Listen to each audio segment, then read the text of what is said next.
D'accord. Alors, je vais vous inviter à suivre un couple qui a 38 ans de mariage. C'est le couple Zézé qui se prononce sur comment surmonter les difficultés et le secret d'un mariage durable et réussi. Le grand secret, même quand vous aimez une fille, il faut prendre des précautions. En se présentant aux parents, en allant voir la mairie ou la sous-préfecture. En notre temps, c'était la sous-préfecture. Dès l'instant que j'ai senti que j'aimais la fille, pour des garanties, parce que nous sommes beaucoup de concurrents. Donc j'ai été automatiquement à la sous-préfecture. Je me dis, bon, je vais faire un mariage légal avec mon épouse. Ça, c'était depuis 69. Bon, comme je le disais, au sommet, c'est l'amour. L'amour, quand vous aimez votre femme, vous traversez tous les obstacles, quel que soit le poids. Il faut toujours tenir. Après l'amour, il faut pardonner. Il faut être compréhensif. Dès qu'il y a un problème, vous réfléchissez bien avant de réagir. Donc, pour ma part, je pense que ce sont les principaux éléments qu'il faut mettre en relief. Il nous arrive quelquefois d'avoir des bruits, on se fâche, et madame se lève, je vais rentrer en famille.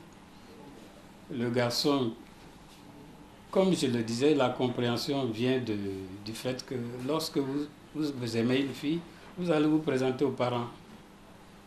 Et ces parents vous rendent responsable. Dès que vous sentez que vous êtes responsable de la personne que vous aimez, quels que soient les problèmes qui arrivent, vous êtes obligé de surmonter. Parce que la famille sait que leur enfant est avec vous. Donc, ses parents m'aidaient beaucoup. C'est pour ça qu'il faut se présenter. Les parents vous aident aussi. Vos parents eux-mêmes, et quelquefois, c'est pas sûr même que tes propres parents t'aident. Hein. Mais les gens qui savent qu'il y a un garçon qui veut leur fille, ils se disent, bon, c'est avec celui-là que tu restes. Il faut rester à la maison, quelles que soient les choses. Et c'est les parents, c'est ses parents qui m'encourageaient, surtout son père. Allez, prends tes bagages, tu vas repartir avec ton mari. Et chaque fois, ça me donnait aussi des leçons à ne pas toujours frustrer la fille que j'aime. Bon, c'est comme ça qu'on a surmonté les choses jusqu'au mariage, à l'état civil. Quand il faut qu'ils vivent ensemble, ça a été toujours difficile. Mais comme il a dit, c'est l'amour. Quand vous vous aimez, l'amour aussi fait qu'on pardonne beaucoup. Même quand de part et d'autre, il y a des erreurs. On se tolère, même quand ça fait fâcher, ça fait mal. L'amour te ramène toujours à la raison. Et la confiance, quand il y a la confiance entre vous deux, vous ne vous cachez rien. Vous vous dites des choses, même si ça fait mal. Bon, après tu pardonnes. Et comme il a signifié au départ, à notre temps, nos parents étaient quelque chose pour notre vie de couple. Moi, j'ai été pratiquement élevé par mon papa. Donc j'avais peut-être une éducation masculine comme ça. Chaque fois, je dis, ben, je vais en famille retrouver mon papa. Il me dit non. Et quand je vais aussi vers ce papa qui me dit non, maintenant tu as un foyer, c'est parce qu'il fait confiance à l'homme qui est venu devant lui. C'est pour cela, toujours on dit à nos enfants, quand vous croisez quelqu'un que vous aimez, qui dit vous aimez aussi, venez voir les parents. Parce que les parents souvent peuvent vous réconcilier. Ils peuvent, comme on dit chez nous, vous remettre ensemble. C'est-à-dire, si l'autre a tort, on dit, bon, ne fais plus ça, c'est pas bien. Bon, donc ça a été notre cas. Nous, nos mariages avant là étaient basés sur la famille aussi, le soutien de la famille.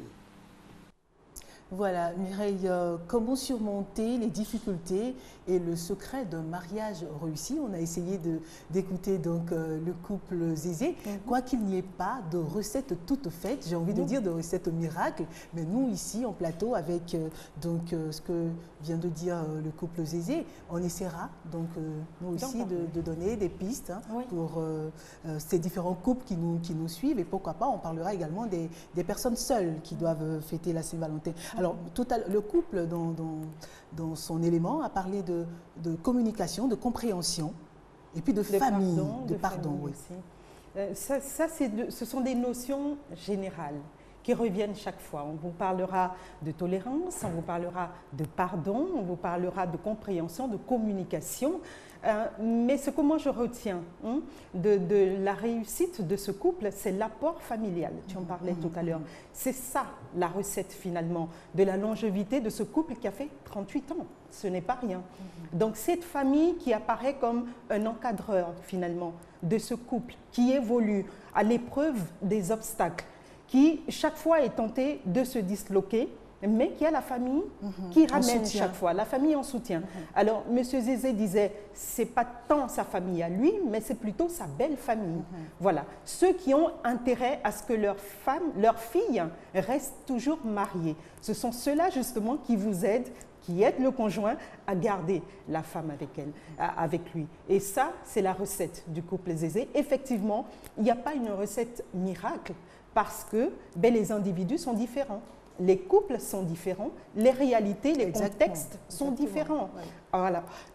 Chacun de nous a son éducation, on se rencontre, comme je disais la dernière fois, 1 + 1 est égal à 3. Il faut construire quelque chose ensemble. Souvent, on a des caractères comme ça très marqués qui empêchent justement de s'entendre avec l'autre parce que l'autre, c'est un homme et la société déjà l'investit avec tous les pouvoirs de toute l'autorité. Alors, elle disait, je suis une fille qui aimait beaucoup son père, qui a été éduquée par son père. Donc, c'est clair que quand on les entend parler, on sent qu'il y a eu de véritables frictions.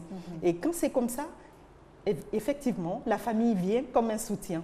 Alors, la communication dont on parle, il y a des communications qui ne sont pas toujours efficaces. Parce que des personnes vont vous dire, mais on en parle chaque fois. On parle de communication, mais des gens vous disent qu'ils communiquent toujours. Alors, qu'est-ce qui n'a pas marché? Il peut arriver même qu'un des partenaires n'ait pas envie de communiquer ou ne sache pas communiquer. Justement, comment dans ce cas on fait? Parce qu'il n'y a plus de communication. Absolument. C'est pour ça justement qu'il faut apprendre à connaître l'autre. Et par moments, quand il y a friction, il faut accepter que le silence aussi s'installe. D'autres personnes vous diront non, non, non, non, non. Si vous laissez le silence s'installer, alors l'autre va aller de l'autre côté, il va profiter pour aller chercher. Mais si on s'installe dans une relation durable, avec des codes, avec le respect, le minimum de respect qu'on doit à son conjoint, effectivement, à un moment donné, quand la communication est comme ça bloquée, soit on fait appel à quelqu'un, mais ce quelqu'un, ce n'est pas pour le relater, la substance même de votre différend. C'est juste pour que cette personne vous aide à rétablir cette communication. On est souvent maladroit, on pense des choses qu'on ne dit pas forcément. Et donc l'autre en face ne sait pas forcément ce qu'on a en dessous de ces petites phrases assassines comme ça qu'on lance, ou la volonté d'expliquer le désarroi qu'on ressent. Et forcément, on ne s'entend pas toujours. Alors, finalement, la recette, c'est quoi? C'est apprendre à connaître l'autre. Apprendre à accepter la différence de l'autre, parce que l'autre n'est pas nous. Ne pas forcément souhaiter que l'autre ressemble à tout ce qu'on s'est imaginé comme idéal du prince charmant, mais redécouvrir cet autre en face, apprendre à le connaître dans sa spécificité, ses différences et tout, et choisir le bon côté finalement et capitaliser avec. Voilà, c'est en ce moment-là qu'on accède au pardon, à la tolérance, et tout le reste découle tout naturellement. On va écouter la deuxième intervention du couple Zézé, et cette fois, c'est que représente la Saint-Valentin et comment ils la vivent. Cette fête représente un renouvellement de l'amour que vous avez eu depuis le début, il faut, comme on charge un portable, il faut essayer de refaire, remettre cet amour en marche. Donc, la veille, quand on se réveille, coucou, coucou, réveille-toi. Donc, c'est par là on commence, petit à petit, et puis on vient maintenant à la fête, faire un peu de musique, et puis évoquer les vieux souvenirs. Bon, on n'est plus en âge de sortir, aller comme nos enfants, et d'ailleurs même nos petits-enfants aujourd'hui, qui nous remplacent dans les maquis et autres. Donc, on est à la maison, on achète notre poulet, et puis on met un peu de musique pour qu'eux aussi nous soutiennent un peu à la maison avant de sortir. Donc, paisiblement, bon, on fait pour nous à la maison, bon, avec le soutien de nos enfants et petits-enfants, qui eux, maintenant, s'en vont nous remplacer. D'accord. Alors Mireille, que devrait justement représenter cette fête? Ben, l'amour, tout simplement. Et ce couple, je l'aime bien. Je l'aime bien parce qu'ils disent que ben, la place a été finalement laissée aux petits-enfants et aux enfants. Mais je crois que quand on s'aime, il n'y a pas véritablement d'arrêt, voilà, c'est ça. Hein? Ils font ce qu'ils peuvent à la maison, mais ils ont aussi l'occasion de sortir. Et je pense d'ailleurs qu'ils sortent parce qu'ils peuvent aller au restaurant, ils vont au mariage de leurs amis, ils vont même peut-être à des obsèques, c'est un peu lugubre, mais c'est aussi ça l'activité de nos parents et de nos grands-parents. Mais c'est toujours cette occasion de pouvoir être à deux et de pouvoir partager quelque chose. C'est ce qu'il faut retenir de cette fête, l'amour, l'amour et encore l'amour. Les personnes seules, est-ce que ça veut dire qu'elles n'ont, parce qu'elles n'ont personne, elles ne doivent pas fêter? On va arriver aux personnes seules tout à l'heure, Mireille. Mais pour l'instant, il serait intéressant de dire, par exemple, on parle des femmes qui attendent beaucoup, hein, beaucoup plus d'attention ce jour-là que les hommes. Est-ce normal? On attend toujours un cadeau sans jamais donner en retour. Mais quoique tout à l'heure, Harmonie nous disait, on peut avec la lingerie essayer de distraire un peu. Mais on a l'impression, finalement, quelqu'un le disait, c'est une fête pour femmes. Et je vais plus loin en disant que Joël aussi disait que c'était à leur détriment finalement. Exactement. Mais il faut connaître les codes féminins et les codes masculins. Une femme, c'est fait d'attention avant tout. Et tous les prétextes sont bons pour elle, pour pouvoir recevoir cette attention, justement. Alors, c'est vrai qu'on nous lance souvent la pierre, on attend toutes les fêtes. Alors, on a la Saint-Valentin, on a Noël, on a la fête des mères. La fête des mères, il y a tout pour la femme, finalement, parce que le code féminin obéit à ça, c'est-à-dire de l'attention, de l'affection, de l'amour. On ne recherche Est-ce que ce jour-là, spécialement, on ne pourrait pas parler de réciprocité? Autant je donne, autant... Voilà, moi j'aurais voulu que cette Saint-Valentin, justement, 2015, soit beaucoup plus tournée vers les hommes. Vers les hommes, pourquoi? Ce matin, on me posait la question de savoir quelle est la femme qui est décédée du fait de l'amour qu'elle a porté pour son homme. Et cette question, on l'entend de plus en plus. Alors, on vous cite Roméo, on vous cite Samson, on vous cite l'acteur dans Titanic, par exemple. Pas mal d'exemples masculins qui ont prouvé qu'au nom de l'amour, ils ont pu se sacrifier. Et quand on m'a posé cette question-là, je suis restée toute silencieuse. Je réfléchissais, je me suis dit, tiens, effectivement, il n'y a pas d'exemple, à ma connaissance, hein, il n'y a pas d'exemple de femmes qui se seraient finalement sacrifiées parce qu'elles aimaient un homme. Mais il faut voir la chose autrement. Parce que le sacrifice ultime qui est la mort, oui, ça peut paraître aussi fort que tout. Mais une femme qui porte un être en son sein pendant 9 mois, franchement, je ne sais pas si l'homme peut le faire, honnêtement. Sinon, ça se serait su et peut-être qu'il aurait eu aussi ce privilège-là. Voilà. En dehors de la naissance d'un enfant, il y a aussi toutes ces difficultés que la femme ressent dans une relation amoureuse.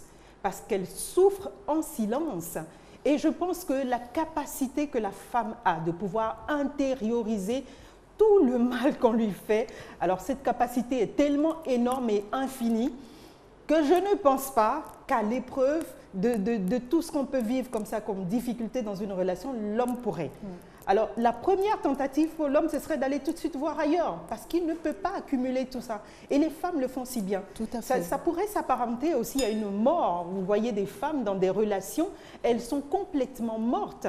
Et elles terminent souvent par des maladies psychosomatiques, elles terminent même par de la dépression, la démence et tout. Ces cas-là, on ne les met pas toujours en exergue. C'est dire qu'elle a encore et encore besoin d'attention. Cette fête doit être tournée vers les hommes en 2015 parce que je n'aime pas ce caractère matérialiste qu'on lui donne, Exactement. ce caractère charnel aussi qu'on lui donne. Non, ce n'est pas ce qu'on attend de vous, mesdames.